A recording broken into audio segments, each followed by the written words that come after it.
So, purihin po ang Panginoon. Alam niyo po, ang araw po na ito ay hindi lamang celebration ng Pastor's Day. This coming October 31 ay sineselebrate din po natin yung hindi po Halloween Ang sineselebrate po natin ay yung Reformation Day. Okay? So, yung ating pong paksa ay napakahalaga. Dapat tayo as a Christian, alam natin yung concept ng five solas. Sapagkat nandito yung ating, dito umiikot yung lahat ng ating katuruan. Importante ito ay pillars ng mga katotohanan na tinuturo natin patungkol sa Biblia at sa ating Panginoon. Saan po ba, papaano nag-start ito pong five solas?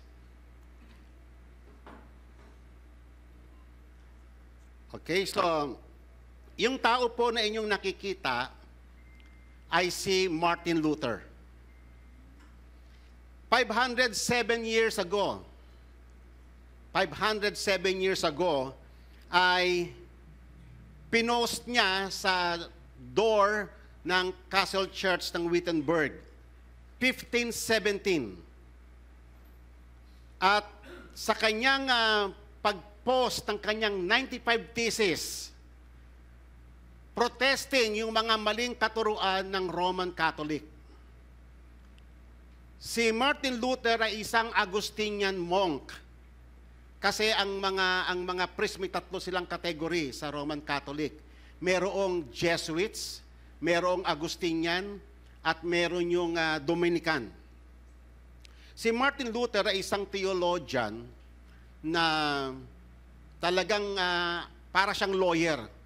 Ang galing niya sa scriptures, alam na alam niya yung scriptures. Ngayon, sa kanyang frustrations, siyempre bilang isang pare, ay pangarap nila na makarating ng Rome.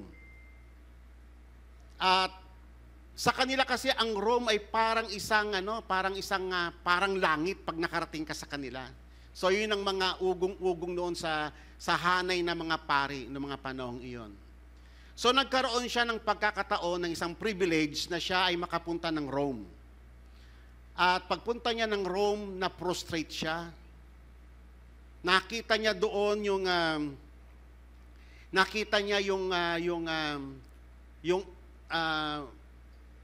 lahat ng mga kanyang expectation baliktad. Nakita niya yung mga clergies, yung mga pare ay they live in immoral actions. Tapos pagpunta niya doon sa mga holy sites ng Rome ay puro may bayad lahat, may mga indulgences. Na-frustrate siya kasi taliwas lahat ng mga tinuturo ng Bible, nakita niya na taliwas yung kanilang mga practice. Kaya doon siya nag-start na gumawa ng kanyang thesis na tinatawag na 95 thesis, protesting against doon sa mga error sa doctrine ng Roman Catholic. At itong araw po na ito ay nag-spark ito na parang wildfire. Kumalat ito not only in Germany, kundi sa buong Europe hanggang sa buong daigdig. It turns the world upside down. Parang nung panahon ng mga apostles, bumaliktad ang daigdig dahil sa pagpipreach ng gospel. Nung panahon ni Martin Luther, muling na-preach yung gospel. After thousands of years, muling nagliwanag yung ebanghelyo sa mga tao. Kasi noon, ang itinuturo na ng mga pari noon is traditions. Yung mga man-made doctrines. Ang scripture ay para na lang siyang isang bahagi na lang. Mamaya makikita po ninyo, pag inisa-isa na po natin yung five solas na yan, makikita na ninyo kung bakit gano'n na lang katindi yung, bakit bumaliktad ang buong daigdig dahil sa pagtayo ni Martin Luther sa katotohanan. So, tatandaan po natin, ito po ay work ng Holy Spirit. Ginamit niya lang si Martin Luther. Kung paanong ginamit niya yung mga apostles noon, yung mga man of faith sa history, sila John Calvin, sila John Wycliffe. Marami siyang ginamit na mga tao upang muling maibalik yung liwanag ng Ebanghelyo. Upang ang mga tao ay muling manumbalik sa salita ng Diyos. Okay, so yan po yung nagdala ng tinatawag na Reformation. Diyan nag-start ang Reformation. Ang five solas ay na-develop na lang siya noong 20th century. Ito po ay 16th century na nangyari itong sila kay Martin Luther. Mga ilang century pa bago nabuo yung five solas, pero yung mga principles doon ay galing doon sa Reformation. Kumbaga sa nabalangkas na lang nila ng orderly, kung ano talaga yung concept, ano talaga yung pillar of truths na pinaglaban ng mga early fathers natin noon. So mahalaga na maintindihan din natin ang kasaysayan natin, mga kapatid, saan tayo nanggaling. Amen? Maraming nagbuwis ng buhay para lang ang Biblia ay makarating sa atin. Alam nyo ba noon pinagbawal yan ng Bible, ng Roman Catholic? Ang daming pare na sinunog at the stake. History po yan. Hindi ko po ako naninira. History po yan. Mababasa nyo yan sa history. Ako nakita ko lang din yan sa mga encyclopedia. Mga pare na nag-go against sa decree ng Pope, and they were accused of heresy. And they were condemned to death. Si John Hus, 100 years bago lumitaw itong si Martin Luther, sinunog din ang buhay yon dahil sa kanyang paninindigan. Noon kasi, ang Bible, ang magbabasa lang ng Bible noon ay pari lang ang authorized. Kaso yung pari, hindi niya rin tinuturo yung Biblia. Yan ang problema. Kaya ang mga tao sa buong Europe nung time na yon ay ignorant about the Word of God. Ignorant sila. Kaya nga nung panahon ni Martin Luther, 1517 po ito na nangyari nung pinost niya yung kanyang 95 Thesis. Calling people to repent and return to the gospel of our Lord Jesus Christ. Nung time din na yan, na-invento ang printing press. The first technology. Kasi noon ang Bible nila noon ang kakapal. Kasi handwritten. Ang lalaki. Mahal. Hindi ito affordable sa mga peasants. Ang meron lang ng Bible noon yung mga mayayaman, mga noble. Pero nung time na yon, sa habag ng Diyos, na-imbento ang printing press. At doon nakapag-print ng Bible at naabot ang maraming mga tao sa buong Europe. Hanggang tayo naman, nung bata pa ako, naabutan ko pa yan eh. Bawal ang Bible. Bawal basahin. Pari lang ang magbabasa. Ang daming namatay sa history, makikita ninyo, ang daming namatay, ang daming nag-suffer, para lamang tayo, mabuksan tayo sa may Bible. Ngayon, tignan nyo ang Bible, printed na siya in different language, in different dialects. Naabot na yung lahat, yung mga remotest part of the earth, dahil sa mga reformers. Ang daming namatay bago lumaganap ang Bible magpahanggang ngayon sa atin. Nag-set pa noon ang Roman Catholic ng Inquisition. Basahin po ninyo sa history yan. Ang daming namatay sa Inquisition. Kasi ang bigat, pag kinasuhan ka ng Roman Catholic noon ng heresy, parang witchcraft yan. Nakakatakot yung mga panahong iyon. So ngayon, ito pong movement na ito, kasi si John Hus, 100 years prior to this event, 100 years, si John Hus, isa ring pari, na kinasuhan din ng heresy. Nag-prophesy siya habang siya ay nakatali sa stake, bago siya sunugin. Sabi niya, mapapatay ninyo ang gansang ngayon, kasi yung Hus, sa wikang Bohemian is geese. gansa. So sabi niya, mapapatay ninyo ang gansa ngayon, pero isang araw lilipad ang swan na hindi nyo siya magagalaw. And that is Martin Luther after 100 years. Hindi nila nagalaw. Bagamat inattempt nila na patayin si Martin Luther, na-divide ang Germany. Na-divide, nag-spread sa buong Europe yung Reformation. At muling pumailang lang ang katotohanan ng Ebanghelyo. So ang credit ay hindi actually kay Martin Luther. It is the work of the Holy Spirit. Ginamit niya lang ang mga taong ito. And we honor them because of the contributions they made for us. Marami pang mga early fathers na sumunod kay Martin Luther. Sila John Calvin.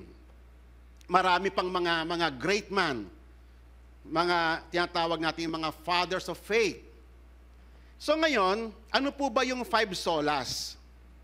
Una, kasi ito yung foundational principles ng Reformation in the 15th and 16th centuries.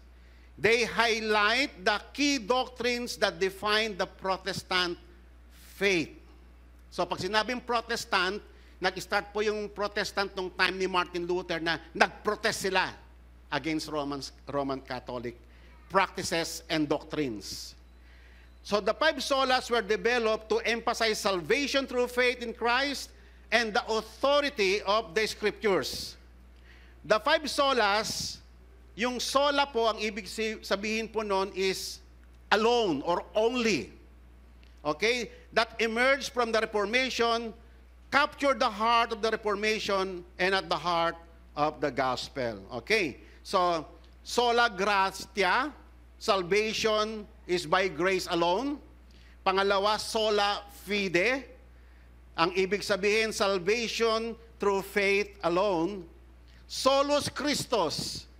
Ibig sabihin, salvation in Christ alone. Soli Deo Gloria. Ang ibig sabihin, to the glory of God alone. So napapansin niyo laging merong alone. Yun po yung sola. Sola Scriptura, Scripture alone is our highest authority.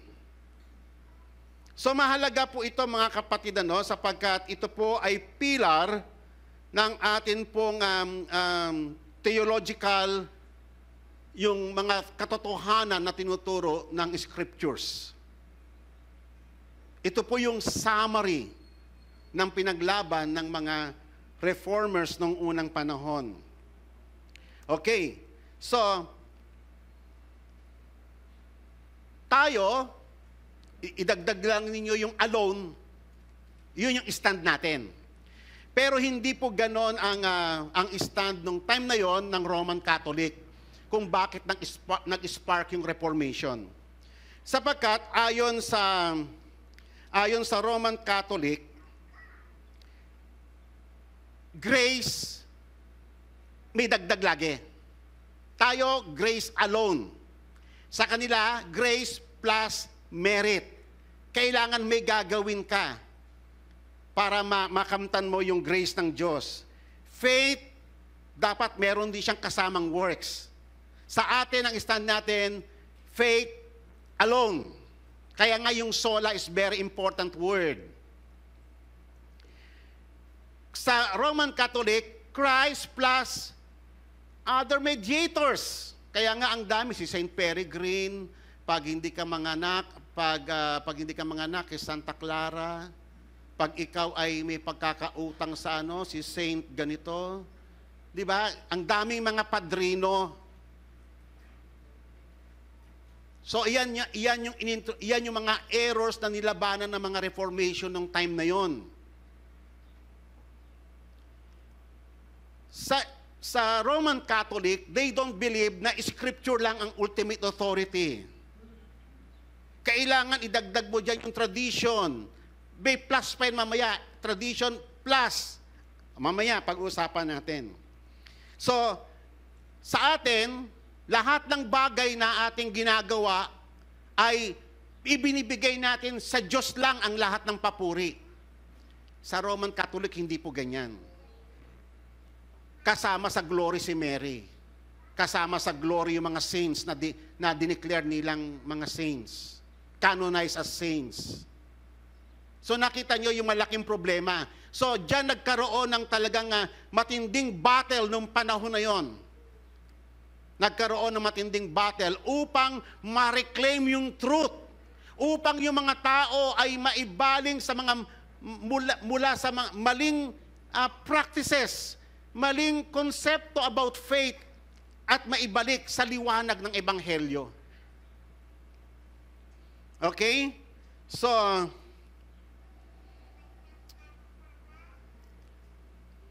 lahat po ng ito ay baliktad po ang position ng Reformation. Okay, so unahin po natin yung sola scriptura. Sa panahon ngayon kasi mga kapatid, ang dami nang nagki-claim ng truths. Ang tinatawag yan na competing truth claims. Sabi ng isang religion, kami lang ang totoo, kami lang maliligtas. Sabi naman ng isang kampo, kami lang ang totoo. Sasabihin naman ng mga philosophers, kami ang totoo. Ang dami nagki-claim ng truth. Kung tayo ay walang isang standard, ultimate standard na mag-govern ng buhay natin, para tayong, alam mo, yung reed na tinatangi-tangi ng hangin. Kung sino na lamang yung magsabi ng totoo, maniniwala ka ng ganon. Kaya ganyan katindi ang confusion magpahanggang ngayon sa panahon natin. Ang mga tao litong-lito, why? Kasi ayaw nilang balikan ang scriptures. Pero pag tayo ay bumalik muli sa scriptures, ikaw ay magkakaroon ng isang solid foundation na hindi ka kayang isway ng mga anumang uri ng mga false doctrine na umiiral sa ating paligid. Because every day we are bombarded with declarations that something is true and that something is false. We are told that what to believe and what not to believe. Iyan po ay common natin naririnig sa ating paligid. Kaya nga mga kapatid, tayo as God's people, universally, we affirm that there is only one thing that can legitimately function as the supreme standard, which is God's words.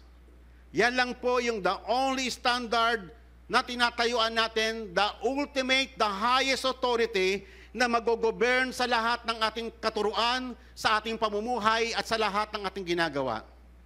And this is very important pillar ng ating pananampalataya.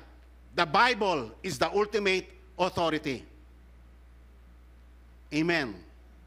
At kapag tayo, mga kapatid, tumayo tayo sa solid rock foundation ng Word of God, panigurado, magkakaroon ka ng future. Kung hindi ganon, ikaw ay para ka nagtayo ng bahay sa buhanginan. At isang araw, you will crumble down. Sapagkat ang salita lang ng Panginoon ang maaasahan. The Word of God is tested. Sabi nga ng Panginoon, man shall not live by bread alone, but by every word that proceed out of the mouth of God. Iyon ang magdadirect sa buhay natin, sapagkat yung lahat ng decree ng Diyos, nandoon ang buhay. It cannot be replaced by the opinions of men. Ngayon, kahit sa mga ibang mga churches, ang umiiral na lang yung opinion ng tao. Anong palagay mo? Hindi po ganun yon. Ang salita ng Diyos ay isang matibay na saligan ng buhay at pananampalataya at kinabukasan. All Scripture is breathed out by God. Kaya nga ito ay hindi ito galing lamang sa kaisipan ng mga wise men, ng mga philosophers. Ito mismo ay galing sa hininga ng Diyos, inspired by the power of God, and profitable for teaching and for reproof. Kasi tingnan ninyo sa buhay nito, mahirap mong sawayin ng isang tao. Pero kung isang tao, meron siyang takot sa Diyos, ino-honor niya ang salita ng Panginoon, pwede mo siyang sawayin. Kasi nakikita niya yung authority ng Word of God, na highest authority na nag-govern ng buhay. Doon lang yuyukod ang lahat ng tao, pati hari sa Word of God, sa authority ng Word of God. At ito ay proven nating lahat, mga kapatid. Profitable for teachings, for reproof, for correction. Kahit sa ating mga anak, kahit pag ang mag-asawa nag-aaway, ang gandang ang Word of God, ang pinaka tayuan mo sa kalagitnaan ng mga confusions, sa kalagitnaan ng arguments, ang Word of God ang patayuin mo. Titiklop lahat ng mga tuhod ng tao.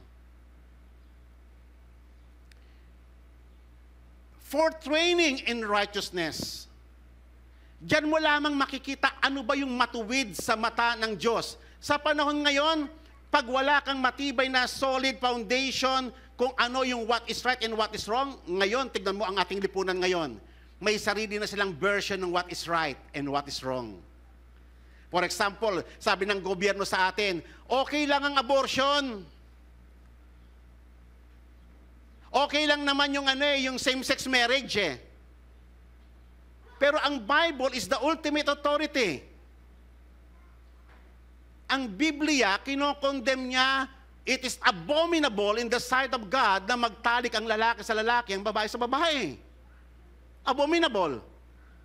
At ang salita ng Diyos ay hindi nagbabago magpakailanpaman.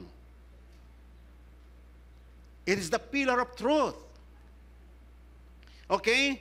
And training for righteousness. Diyan natin makikita kung ang atin bang righteousness na inaakala mong righteousness mo, pag kinumpare mo sa may Bible, diyan mo makikita kung tama nga o mali.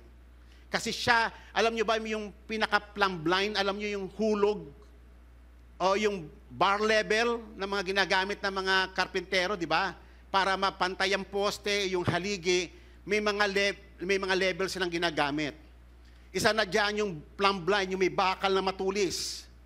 Sisipatin nila yon, yung poste kung tama o tabingi. Para masabi natin na naka-align, tama yung ating righteousness, ang basihan ay ang Word of God. Kasi ang tao, meron siyang tinatawag na self-righteousness. Alam nyo ba yung self-righteousness ng tao? Iyan ang magbubunsod sa tao sa impyerno.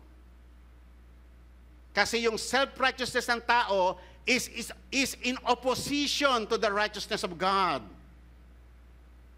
Kaya nga kung titignan nyo mga kapatid, ang bottom line ng lahat ng ito, saan nang galing ang self-righteousness ng tao? Of course, hindi kay God. Kanino galing yon? Ganun lang po kasimple yon. Ang Biblia ay malinaw na nagturo ng righteousness. Siya lang ang nagturo na tama ito, mali ito. What is holy and what is profane. Si God ang nag-define yan sa kanyang salita. Okay. That the man of God may be made complete, equipped for every good work. Okay, so iyan yung ginagamit natin as tool to equip ourselves. Kung tama ba yung ating direksyon, yung ating ginagawa, yung ating paglilingkod, the Word of God. Andyan ang lahat ng instructions about family, about society, how to communicate to your fellow men. Lahat ng iyan ay nanggagaling sa Biblia. Okay? So, kaya nga iyan po yung ating ultimate standard, the highest authority, sapagkat ang Roman Catholic, mga kapatid, ay hindi sila naniniwala na ang Scripture lang ang ultimate authority, the highest authority. Hindi po. Sa kanila, mga kapatid, ay merong tatlo na authority. Isa lang doon ang Scripture. Pangalawa, tradition. Pangatlo, magisterium. At yung magisterium, ang pinaka-highest authority than the Bible. Ano yung magisterium? The key component of this threefold authority in the Roman Catholic was the magisterium. Ibig sabihin, the authoritative teaching office of the Roman Catholic Church. So kung ano yung teachings na sinabi ng Pope, mas mataas ang authority nun kaysa sa Biblia. Kaya dyan lumaban ang mga Reformation. Amen? Yan ang unang-una nilang talagang inopose. Kasi authoritative talaga ang Pope eh. Kasi nga, meron silang doctrine na tinatawag na the Pope is infallible. The infallibility of the Pope. Ibig sabihin, ang Pope sa lahat ng kanyang sinasabi, hindi siya nagkakamali. Kasi he is governed by the Holy Spirit. That is a lie. Lahat ng tao ay nagkasala, sabi ng Biblia. Lahat ng tao is prone to error, even the Pope himself. So ngayon, itong magisterium na to, manifested primarily in the Pope. Because the Pope was considered the successor of the Apostle Peter, his official pronouncement na tinatawag na ex cathedra were regarded as the very words of God Himself. Nakita ninyo kung gaano ito katindi. Ang daming mga, kita ninyo naman yung mga, tignan ninyo sa history. Ang dami ng declaration ng Pope. Eventually, paglipas ng mga panahon, binawi niya rin. Nirecant ng Pope. Actually, nung ako ay 10 years ago, minabasa akong sa pahayagan na si Pope ay humihingi siya ng patawad. Nabasa ko mismo yun sa may periodiko. Si Pope ay humihingi siya ng sorry sa lahat ng victim ng Inquisition ng Middle Ages. Ang daming namatay ng Inquisition, hindi nyo na alam ang history. Lalo na kay mga bata. Anong alam ninyo sa Inquisition na sinet up ng Roman Catholic? Meron Roman Catholic Inquisition, meron pa yung Spanish Inquisition. Mas brutal yon. Andun lahat ng mga torture nagpanggamit. Grabe ang pag-torture. Panoodin nyo na lang ninyo sa mga, ang daming video niyan, ang dami na sa mga museum nakadisplay yung mga torture chamber nila. Meron pa siya tinatawag na Iron Virgin, papaaminin ka, yung parang coffin yon, nabubuksan, may mga spike yon, harap at likod. Meron pa yung wheel na itatali kang gano'n sa may wheel, tapos may tubig na ipapatak dito sa iyo hanggang sa malunod ka. Ang daming torture, ang daming klaseng mga demonic na instrument to torture para paaminin ka lang sa kahit, pag ikaw nung panahon na yun, kahit na, ito mababasa, hindi ko ito inimbento ha, mapapanood yung mismo ito, ang dami mga video sa YouTube, manood ka Inquisition. Lalo na yung kay Torquemada, yung Spanish Inquisition. Ang tindi ng mga panahon iyon. Buti nga wala na tayong ganun ngayon. Mapalad tayo ngayon, ang Bible ay malayang-malaya na naipapamigay. Noon, in opposition dyan ang Pope. Lahat ng pare na nag-preach sa kanilang native language will be questioned as heretic. Kunyari, ako ay Bohemian o ako ay isang German, nag-preach ako sa native language kasi dapat ang preaching noon sa mga churches ay Latin. Naabutan ko pa yan, di ba, nung bata ako. Ewan ko sino mga matatanda rito, Latin ang mga sermon ng pare. Secula, secolorum, di ba, si Sister Mayet. Naabutan pa natin yan, Latin. Di ba, Mamay? Latin pa noon. Naabutan ko pa yan. Naabutan pa natin yung mga time na bawal, pag nagtanong ka about the Bible, bawal basahin yan. Sinarinig ko yun sa mga parents ko eh. Kaya utang natin sa mga taong ito kung bakit man naging malaya na ang Biblia. Nung time ng Spanish regime sa Pilipinas noon, ang mga Americans, ano tawag, pinapirate nila niyon yung mga Bibles, smuggle, ayun. Ini-smuggle nila ang Bible. Ang Bible walang cover para wag mabasa yung cover. Pero Bible siya para lang maiparating sa Pilipinas. Nabasa ko yung may history ng Philippine yung history ng Bible Society. Para lang makaabot ang pinagbabawal yan ng ni Queen Isabella. Hindi po si Mrs. ko, si Queen Isabella. Okay. Kaya yan po, no, tatandaan ninyo. Sa atin, iisa lang ang authority. The highest authority na po makapangyayari sa ating buhay, makapag-govern sa lahat sa atin ay ang Scripture lang. Wala nang iba. Sola Scriptura. ang cry ng lahat ng mga Reformed churches. Okay? The Scripture alone are the Word of God, and therefore the ultimate standard and the only infallible root for all of life and doctrine. Intindihin niyo po yan, mga kapatid. Amen? Sapagkat ang Scripture ay salita, ang author ng Scripture ay ang banal na Espiritu. Amen? God speaks through the Scripture. The Scripture teach us everything that we need to make us wise for salvation through faith in Christ and to be thoroughly equipped for every good work. Scripture alone is sufficient para tayo ay maligtas at maging ganap sa Panginoon. Wala nang plus. Wala nang plus tradition. Ang Roman Catholic, ang daming traditions na itinuro sa atin na dapat gawin mo ito. Di ba? Ang dami mga maling katuroan ng Bible. Wala naman sa may Biblia. Yung mga, marami tayong mga ino-observe na wala naman sa may Bible. So, ayan na ang unang-una naging trabaho ng mga reformers. Ibalik ang mga tao sa Scripture. Patayuin muli ang authority ng Scriptures na siya yung ultimate and the highest standard sapagkat ito ay not capable of error. Inerrant, infallible. Yan po yung mga words na ginagamit natin to explain what the Bible is. Okay?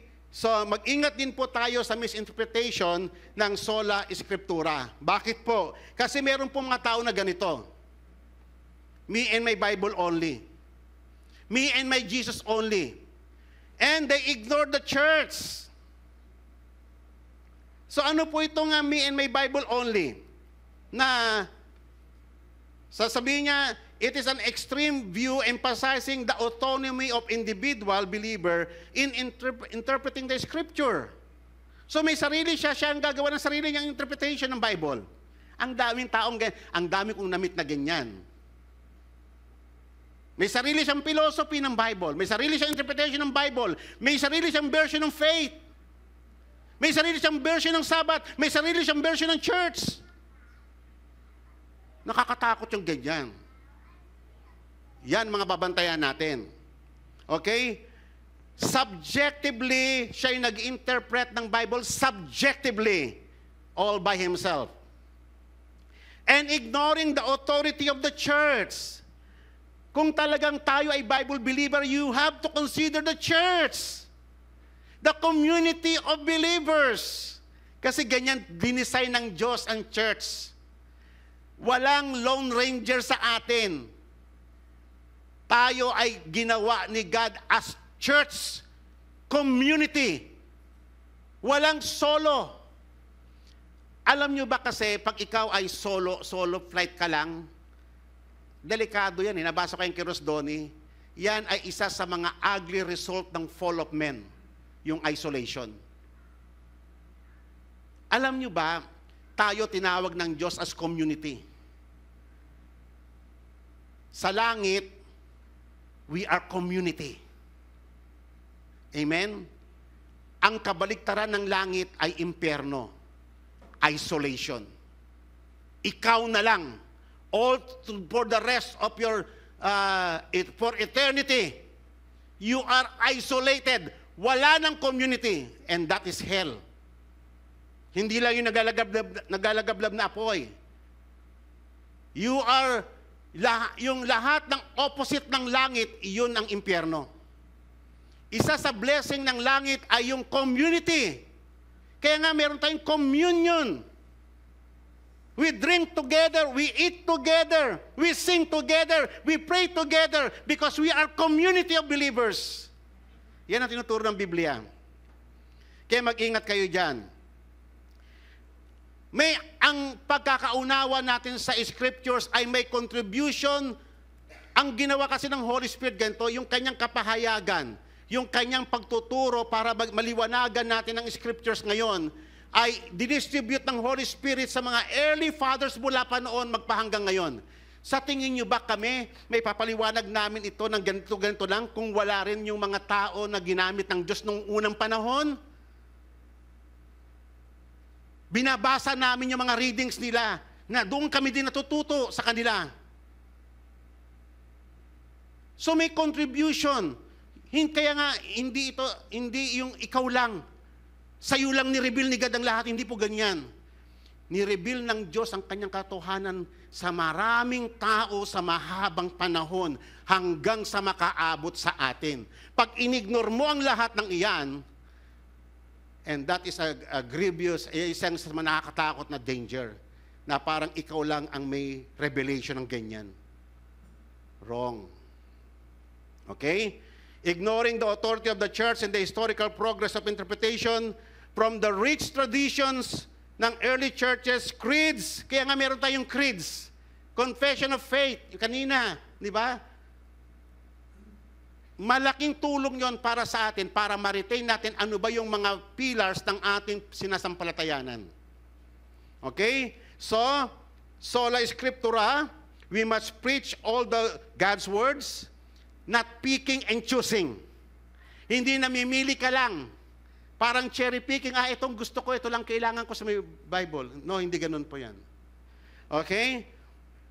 So lahat ng Biblia, kaya nga merong tinatawag na sola scriptura, ang ituturo natin is only the Bible, the Scripture, and also all of the Scripture, tota scriptura.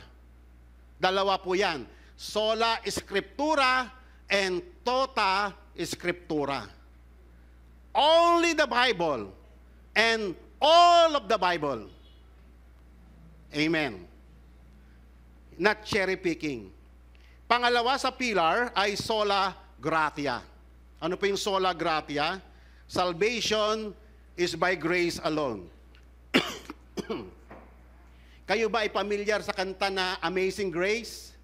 Di ba? Ang ganda ng very popular na song yon. Amazing grace, how sweet the sound that saved a wretch like me. What a powerful song. Di ba? Ang nilalaman ng kantang iyon, yung grace ng Panginoon is so marvelous that the grace exceeds our sin and our guilt. Yan ang grace ng Panginoon. Okay. So, the Reformers understood the importance of the grace of God to the Bible teachings on salvation. His unmerited favor. Salvation from the beginning to end is a sovereign gift of God to the unworthy and undeserving. Uulitin ko.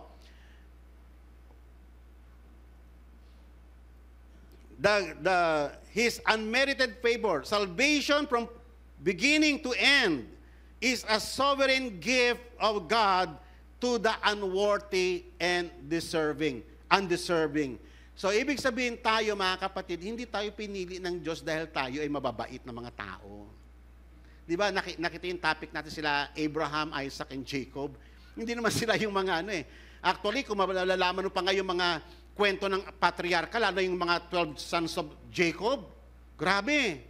Grabe yung kwento nila. And yet, si God kinahabagan ang mga lahing ito para mailabas si Kristo sa pamamagitan nila. Okay. So, sa Roman Catholic, ang kanilang stand dito ay Roman Catholics believe salvation is by faith plus works. Kailangan meron ka pang gagawin, may mga penance pa sila.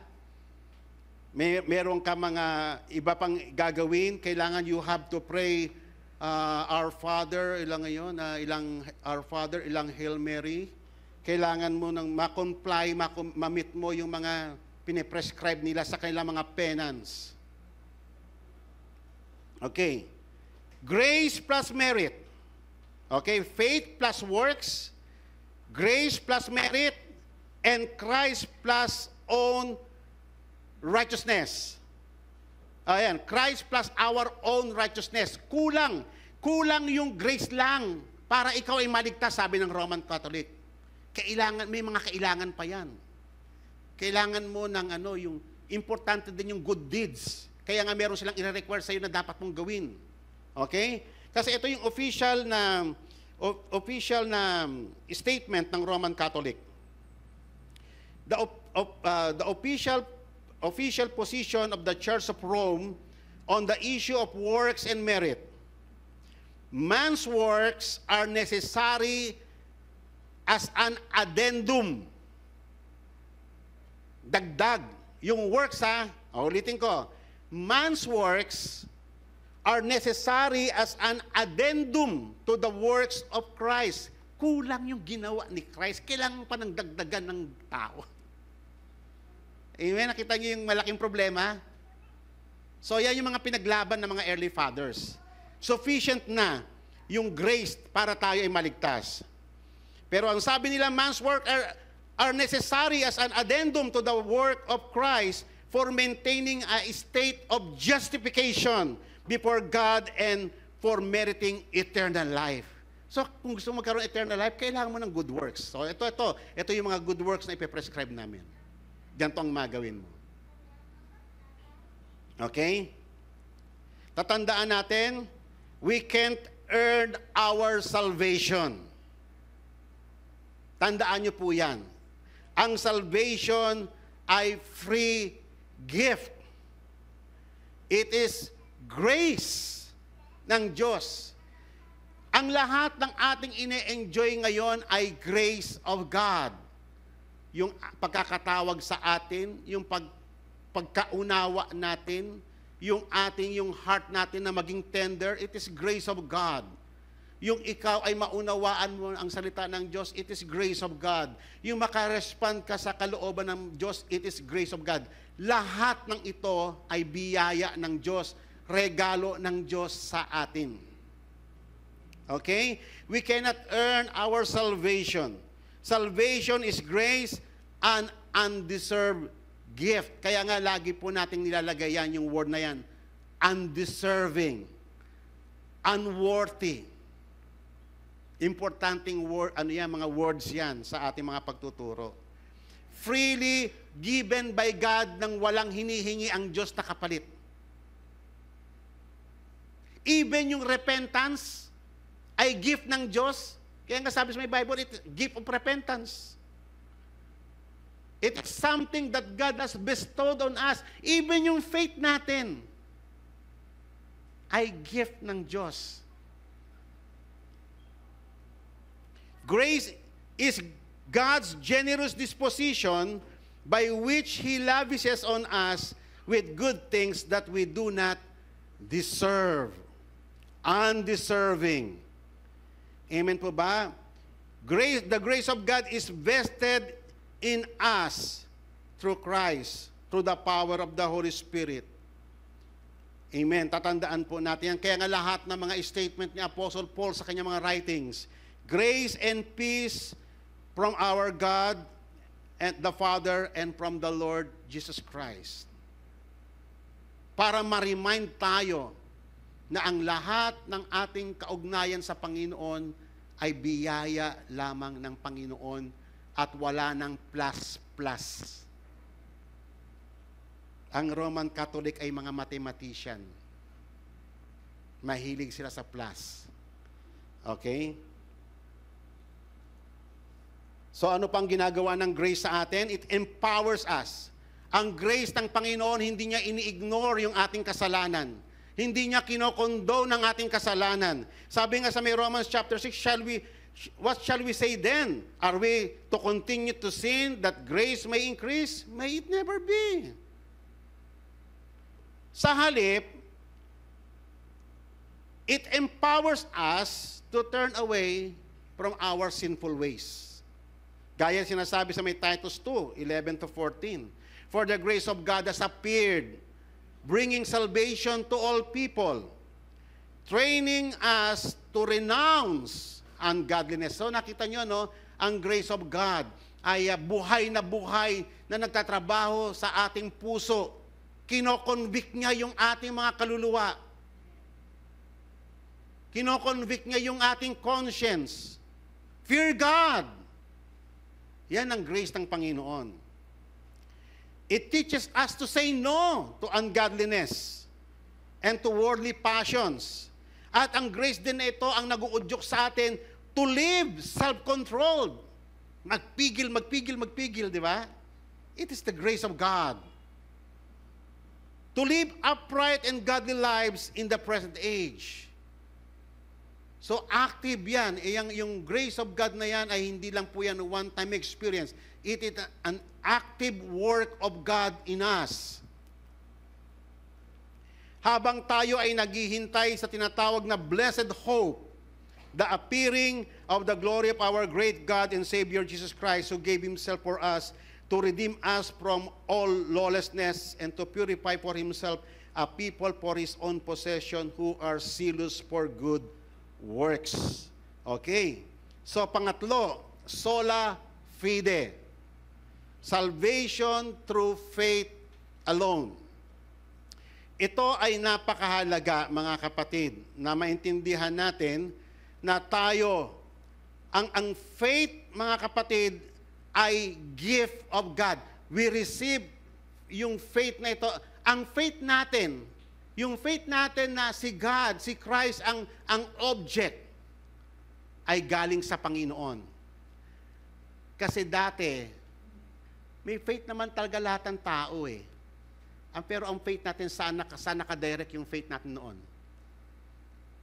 Nakadirect yung ating faith sa mga albularyo, sa mga, mas may faith ka pa nga sa mga aswang eh, sa mga demonyo eh. Mas may faith ka pa doon sa mga tikbalang eh, sa mga kapre. Mas may faith ka pa nga sa demonyo kasi tingin mo mas makapangyarihan siya kaysa sa Diyos eh. Di ba? Kaya nga pag yung para bang mas yung ano mo eh, pag yung umiihi ka o magtatapong ka ng tubig sa gabi, bari, di ba? Mas may faith ka pa doon eh.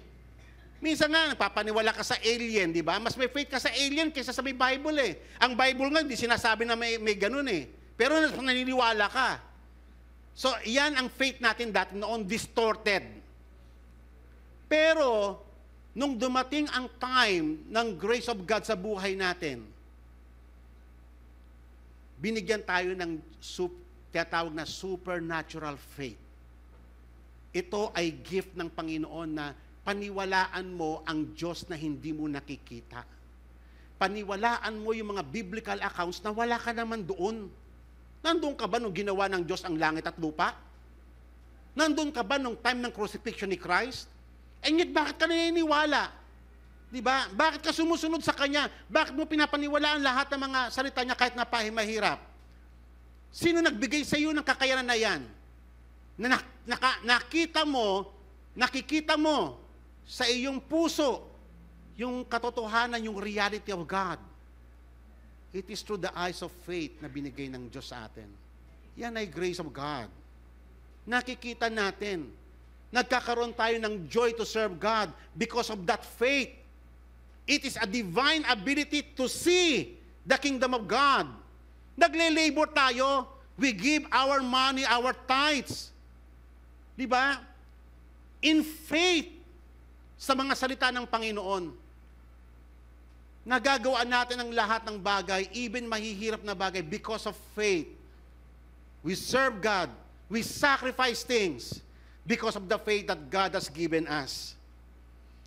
Okay? Ang sabi ng Bible, for by grace you have been saved through faith. So, yun yung pinaka-medium o yung pinaka-channel ng kanyang ginamit. Tayo ay naligtas sa pamamagitan ng biyaya, sa pamamagitan ng pananampalataya na ipinagkaloob niya rin sa atin.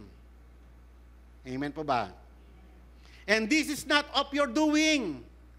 Kasi tayo, we are incapable.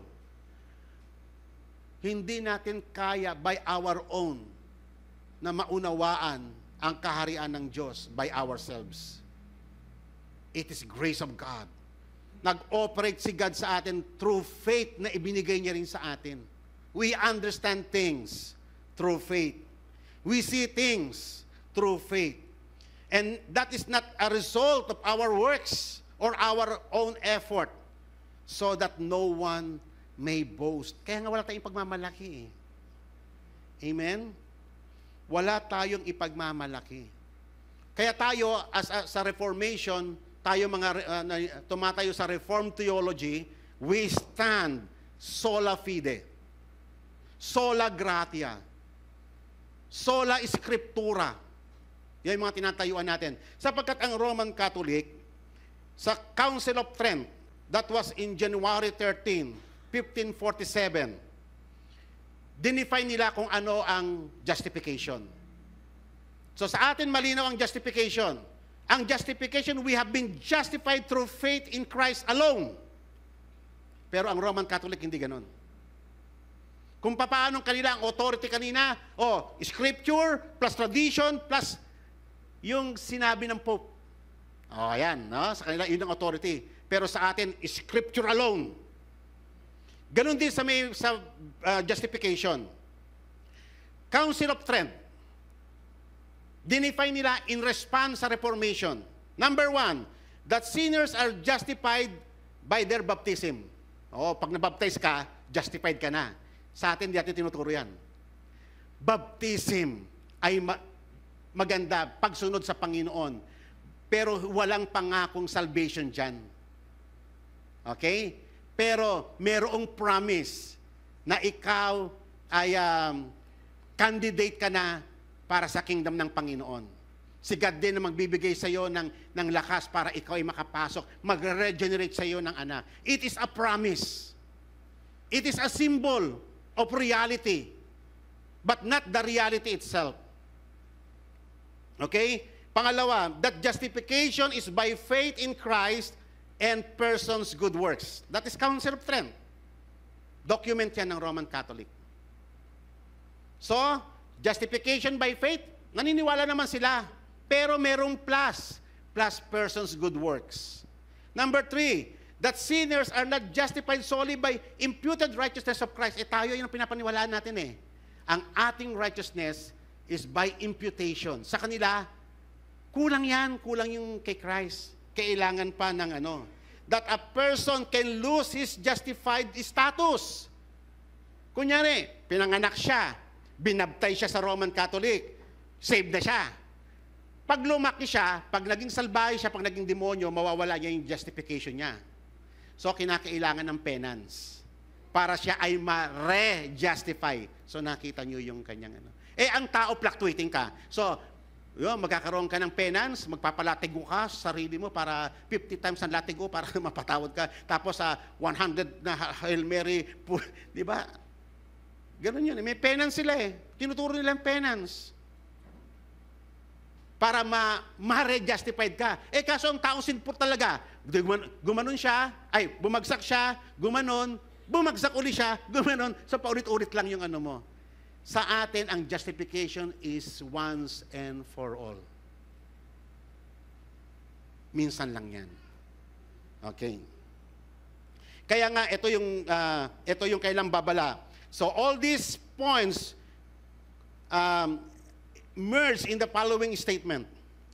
If anyone says that the sinner is justified by faith alone, meaning thereby that no other cooperation is required for him to obtain the grace of justification, and that is in no sense it is necessary for him to make preparation and be disposed by the movement of his own will, let him be anathema.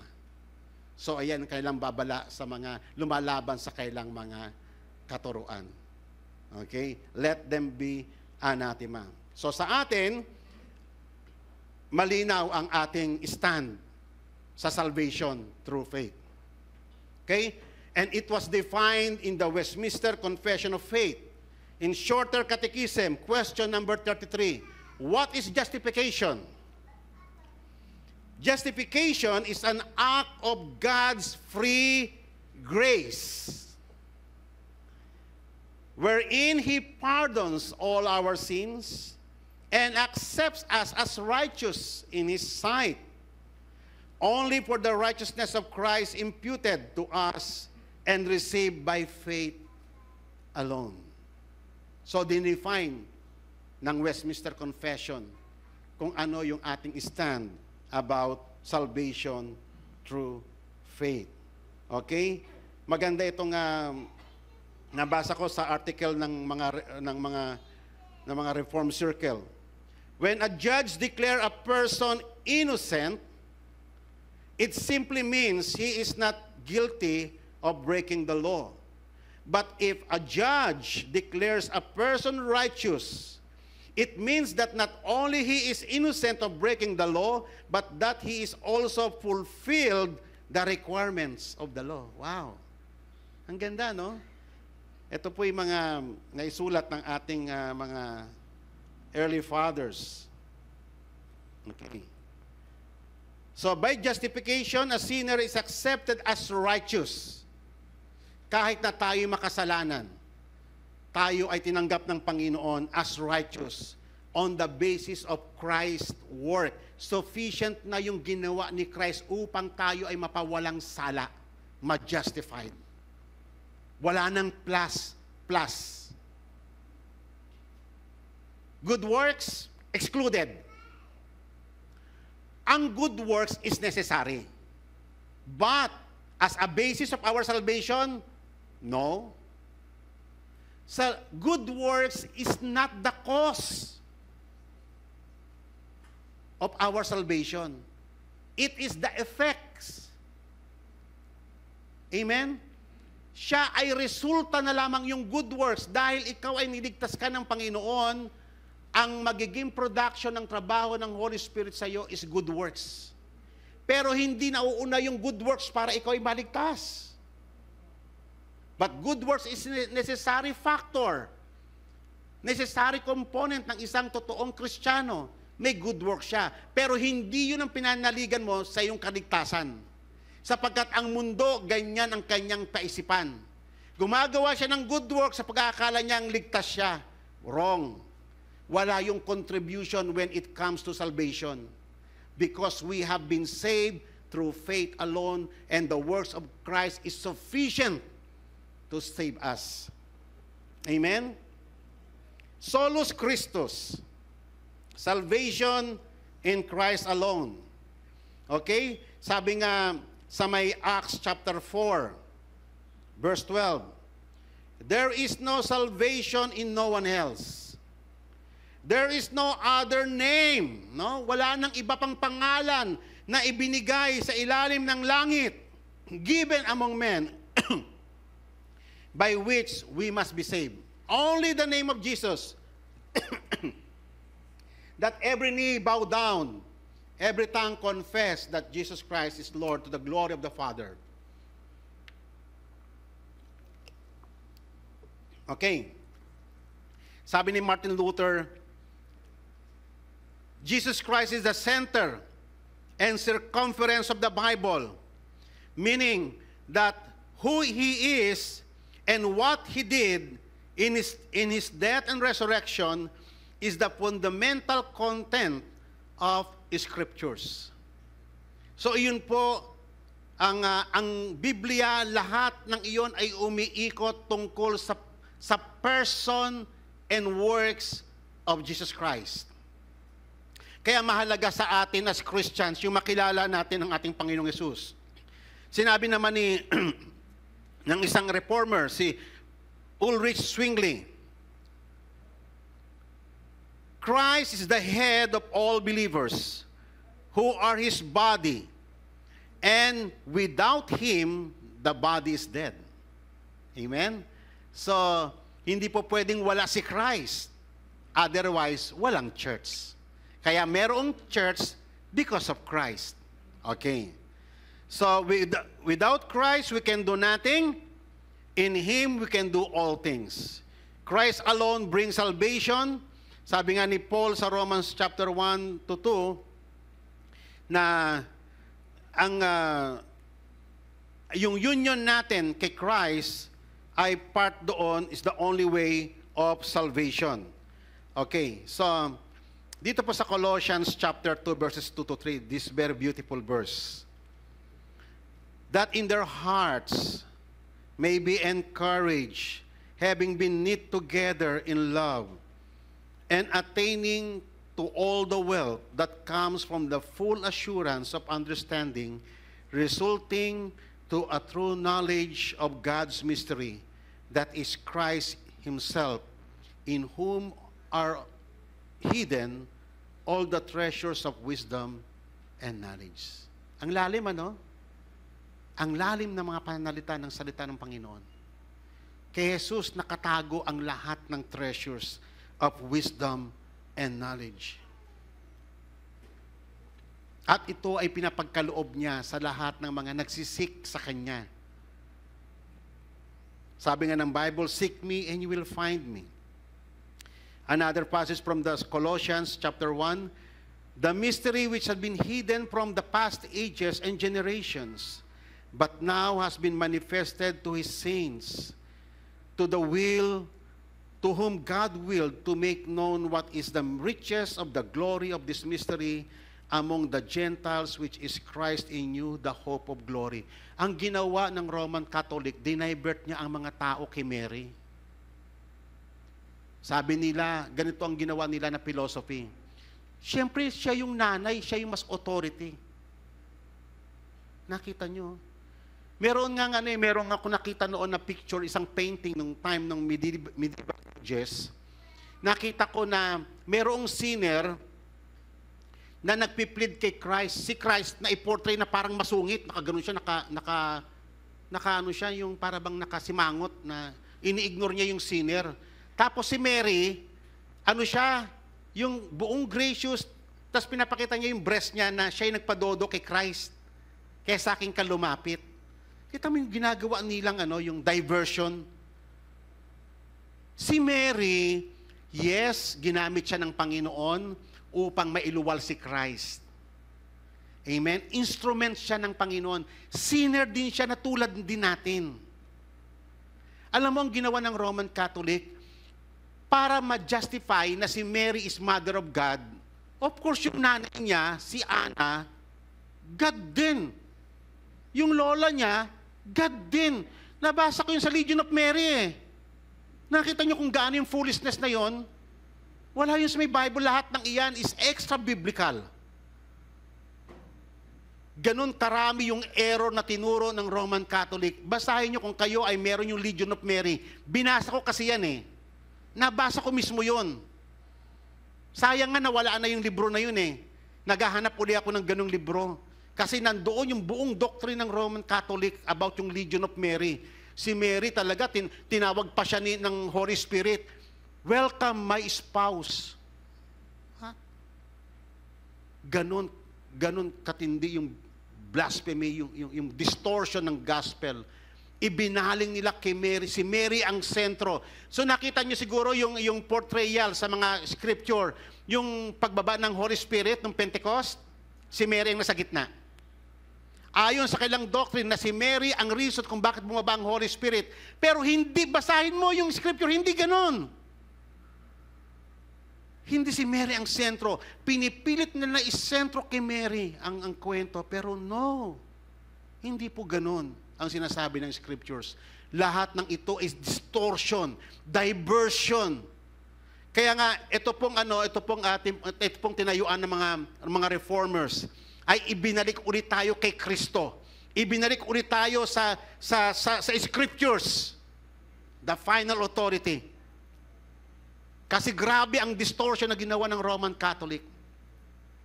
Itinuon tayo sa mga idols. Samantala, kung magbasa ka ng Bible, kinokondemn ng Bible ang mga idols. Kasi nga, di ba, magbasa kayo ng Bible, grabe yung pagkakadescribe. Kunyari, may mga mata, hindi man nakakita. May mga kabay, hindi naman makakilos. May mga ilong, hindi man makahinga. May mga paa, hindi makalakad. It is a dead thing. And then luluhod ka doon, sasabihin mo, iligtas mo ako. Sinulat mismo sa may Bible eh. Sinulat mismo sa may Bible yung foolishness of man na sumasamba sa idols. Isipin mo yon. Kailan natin naunawaan yan? Once upon a time, lahat din naman tayo, lumuluhod tayo doon. Ako ay naimulat sa isang religious family.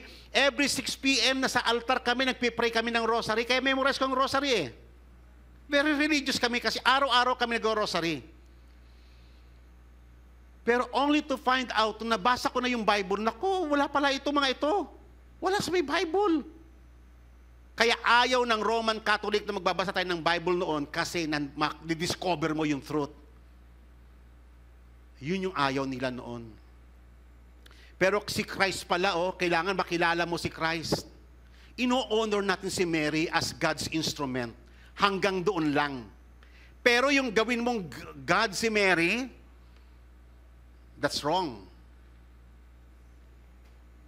We proclaim Him, admonishing every man and teaching.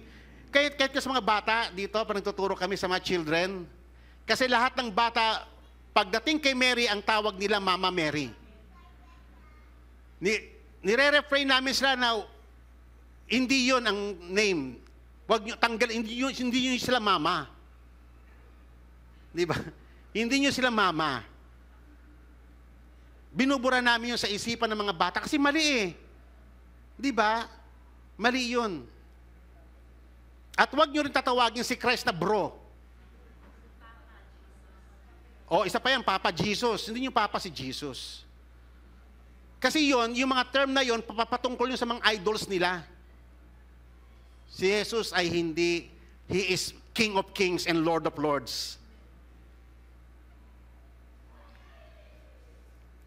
And then finally, yung panglima sa mga sola, Soli Deo Gloria, na ang ibig sabihin, ang lahat ng glory ay sa Diyos lang. At walang po pwedeng umagaw nito. Amen? Kasi noon, ang Roman Catholic, ay pati si Mary dapat may glory.